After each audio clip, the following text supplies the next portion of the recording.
Welcome into the Alabama Football Report. I am your host today, Chris Daughtry. And just like the Crimson Tide, we're always trying to do better than we did the year before. So make sure you hit that sub button for me right now. We're trying to beat the sub number that we got in July of 2023. We got 377 subs in July last year. We've got 210 so far in the month of July of this year, but we are only halfway through. So make sure you hit that subscribe button for me right now. We are going to be drinking a little bit of the haterade on today's show. Harry Douglas of ESPN made the claim on First Take the other day that Alabama was going to be the fifth best team in the SEC this year, and I just think that's a whole lot of cap. So let me know right now in the comments section, do you think Alabama is going to be a playoff team in 2024? I certainly think Alabama is at least, at the very minimum, a top 3 team in the SEC this year. And if you are a top 3 team in the SEC, there is a very good chance that you get into this first year of the 12-team playoff. So let me know if you think Alabama will make the playoffs in 2024. Type Y for yes or N for no at the pinned comment. Now, we're going to discuss all of the quotes from Harry Douglas, but I broke it up into different parts. This is the first part that he said. He said, I would say this. It's not a guarantee that Alabama is going to make the college football playoffs. When I look at the SEC right now, I can name 4 teams that I could think of before I even get to Alabama. And that's Texas, Georgia, Missouri, and Ole Miss. And then I get to Alabama. Look, I can totally agree with you that there's absolutely no guarantee that Alabama makes the playoffs this year. But there's never a guarantee that they're going to make the playoffs. Even with Nick Saban, we saw a year that they didn't make the college football playoffs. So that point to me is kind of mute. But I loved what Nick Saban said this morning at day 1 of SEC Media Day when it comes to people asking him about Texas joining the SEC. He said, all these people ask me questions about how Texas always ran the conference that they were in. They're not going to run the SEC. We can forget about all that. They will be a good team, a great program, and Sark will do a great job, but that's not going to be a problem. Look, I put Texas up there as one of those teams that could potentially pose a threat to Alabama as one of the top teams in the SEC this year, but at the end of the day, Kalen DeBoer is 2-0 against Steve Sarkisian. And my biggest problem with the 4 teams that Harry Douglas mentioned was putting Missouri in there. I think that's absolutely ridiculous to put Missouri as possibly a better team than Alabama in 2024. The last time they won 11 wins before last season was in 2014. And then they followed it up with a 5-win season. So I can kind of ignore what they did last year because it's not a guarantee that they're going to do that this year as well. And do you really think Eli Drinkowitz is a better coach than Kalen DeBoer? I don't. I absolutely do not think that.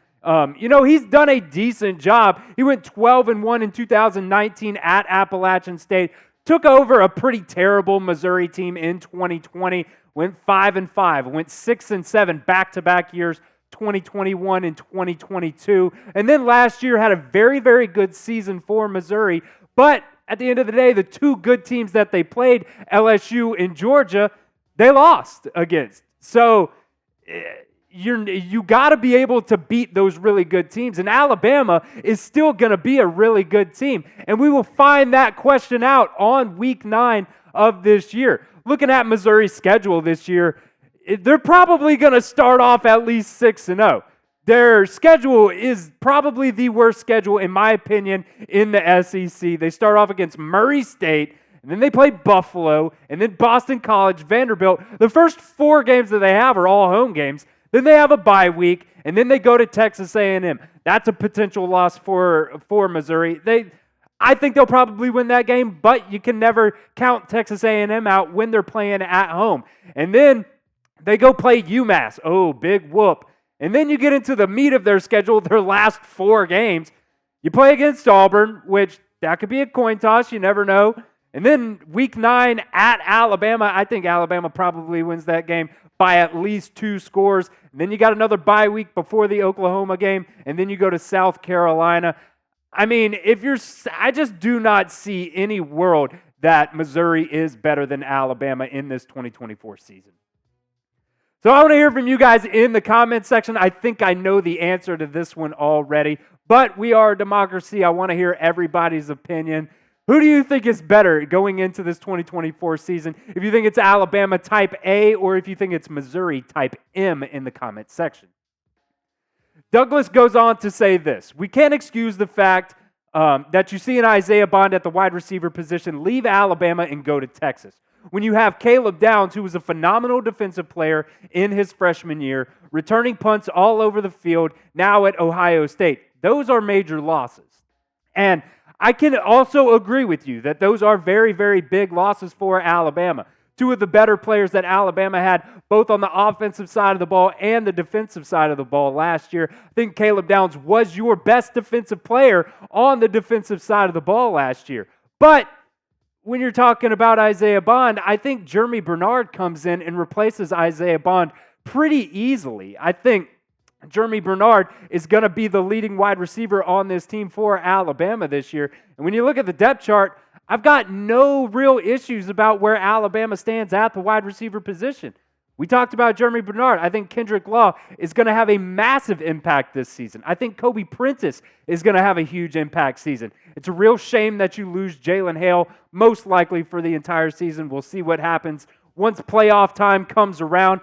But then you got other guys like Emmanuel Henderson, Jaron Hamilton, Caleb Odom, a guy that's coming in as a 5-star freshman, was a tight end, switches over to the wide receiver room, and got a lot of praise in both the spring and when he came in to help Alabama prepare for the Rose Bowl. And then, obviously, you can't talk about the wide receiver room without talking about Ryan Williams as well. I think Alabama is very, very set at that wide receiver position. And then you compare the numbers. Jeremy Bernard versus Isaiah Bond last year.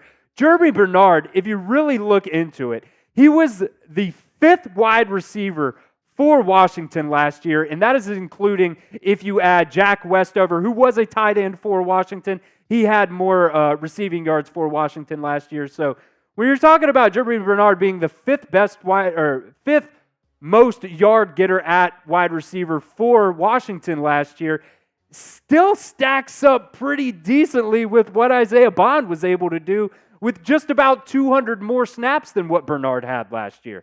I think it was a shame last year that Isaiah Bond was not a 1,000-yard receiver. He should have been a 1,000-yard wide receiver for Alabama last year, even though, he was splitting really the top 2 receivers for Alabama last year were Isaiah Bond and Jermaine Burton. Sorry, I couldn't think of his name for a second there. Those were your 2 top receivers last year. One of those guys absolutely should have gone for 1,000 yards. And then you take Jeremy Bernard, put him on Alabama's team with their weapons, with the Kalen DeBoer offense. This kid is absolutely going to go for 1,000 yards in 2024, and they're going to have no problem replacing Isaiah Bond as one of the top wide receivers for the Crimson Tide. So let me know again in the comment section, do you guys think Jeremy Bernard will go for 1,000 yards here in 2024? Type 1 for yes or type 0 for no right now in the comment section. And then he also brought up the point about Caleb Downs returning punts, and I get that to a little bit of an extent, but if you really look into it, Caleb Downs only returned 4 punts for Alabama last year. You had Kool-Aid McKinstry doing it for a long time. I genuinely believe that Nick Saban pulled the trigger a little bit too early on Kool-Aid McKinstry returning punts. He fumbled 1 punt and they took him out. I get that's how the cookie crumbles, but I think it was a little bit too early to put somebody who was a freshman in. And although he did have a punt return against Chattanooga, it is still Chattanooga. You could probably throw, Malachi Moore in there against Chattanooga to return punts, and he'd probably get a touchdown for you as well. And then you look what he did against Auburn, wasn't really anything. So you can't really say that he was running all over the field returning punts crazy for you. What you can say is he was the best defensive player for you last year, though. Playing that safety position, led the team in tackles, got burnt a couple of times, but for the most part, Caleb Downs was the best player for you on defense. And it is going to be a challenge to replace him this year in Kane Womack's system. You got two guys that are going to replace him. Keon Sabb coming over from Michigan, and then Malachi Moore, obviously the veteran for Alabama. Look, I think these two guys together are going to be plenty enough to replace the production from what you got from Caleb Downs.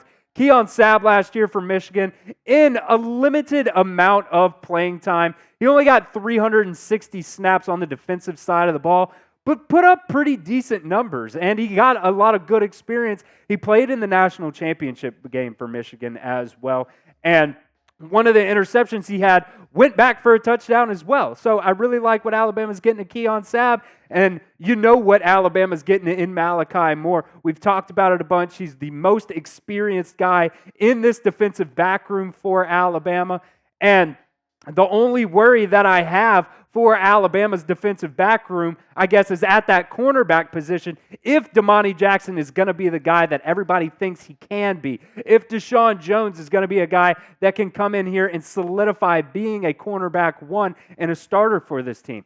The other worry that I kind of have is Devontae Smith going to stay healthy for you. I think that is another big thing that Alabama is really going to be looking at when it comes to that defensive backroom in 2024. And speaking about 2024, make sure you guys go check out chatsports.com/Alabama jerseys. Get ready for game day and support your Alabama Crimson Tide. You can go get jerseys. You can customize those jerseys. You can get alumni jerseys as well. Hell, you can even get one of these really fun freshmen coming in. Ryan Williams is wearing number 2 this year. You can go customize one of those jerseys. And get a Ryan Williams jersey if you want to. I think he's going to be a really exciting player for the Crimson Tide. So go to chatsports.com/Alabama jerseys. You can get up to 30% off. They are on sale right now, and they do not stay on sale very long. So make sure you guys click that link in the comments section and the description of today's show. Harry Douglas went on to keep talking about Alabama. He said, now the benefit of Alabama is that you have 4 or 5-star guys coming in every single year, but there are young guys that played a pivotal role for their success a season ago. But also the SEC, when you look at the transfer portal, we know Lane Kiffin is going to dip into the transfer portal. We can't argue that what Missouri was able to do a season ago. When I look at the top teams in the SEC, it's Georgia, it's Texas. I'm looking at Ole Miss, I'm looking at Missouri, and then in the conversation comes to Alabama. Look, I think at the end of the day, Georgia's the best team in the SEC.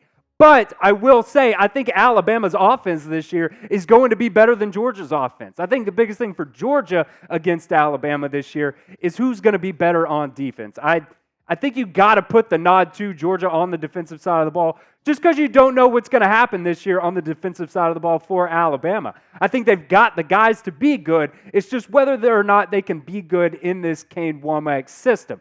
Now, when you talk about Texas, Kalen DeBoer is 2-0 against Steve Sarkisian, and Texas is a very good program. Steve Sarkisian is a very good coach, but I don't think that you can say that Steve Sarkisian is better than Kalen DeBoer when Kalen DeBoer has beaten him twice already in his career. So when it comes to Texas, I think they are a team that can challenge as one of those top teams in the SEC. Do I think they can get to the SEC championship? Absolutely. They can definitely be one of those teams. But I don't think right now they're better than Alabama. And then when you talk about Ole Miss, I keep saying I think Ole Miss is one of these underrated sleeper teams this year in the SEC that not many people are talking about. Obviously, Harry Douglas right here is talking about them. But when it comes to Ole Miss, kind of the same thing.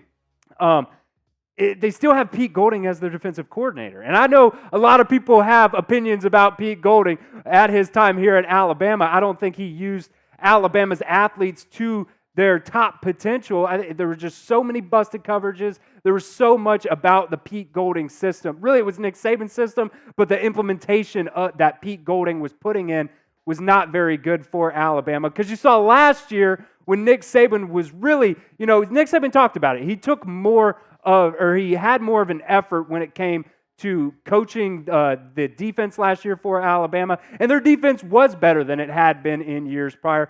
A little bit, tough when it came to the run defense later in the season, but overall, Alabama's defense was better last year than it was any time under Pete Golding. And then putting Missouri in there, I think, is just absolute blasphemy. Missouri, yes, they had a good season last year, but until they do it year after year after year, you got to do it 2-3 years in a row for me to really, put them up there as one of the top teams in the SEC. This Alabama roster, I think, in my opinion, has upgraded. Besides, maybe you could talk about the cornerback room. I think you got some good talent in there, but losing Tyrion Arnold, losing Kool-Aid McKinstry is going to be really, really tough for you to replace, as well as replacing Caleb Downs. But I think at the safety spot, Alabama is going to be in a pretty solid situation. I do as well think Jalen Milroe is going to be better here in 2024. His biggest knock is, reading defenses and being decisive and being able to get the ball out quickly. I think he's definitely going to be better at that. He's got an offensive head coach finally that is going to put that time into helping him progress and get better at that quarterback position. And remember, you were just one bad snap last year away from going to the national championship, from beating the eventual national champions in Michigan. And also, you have the AP Coach of the Year in Kalen DeBoer. I think you cannot understate the amount of value that Kalen DeBoer is bringing to Alabama's offense this year, and just the mentality as a team as a whole. So back to the pinned comment here. Do you guys think Alabama will make the playoffs here in 2024? I definitely think they have a shot to do that. Type Y for yes or N for no in the comments section.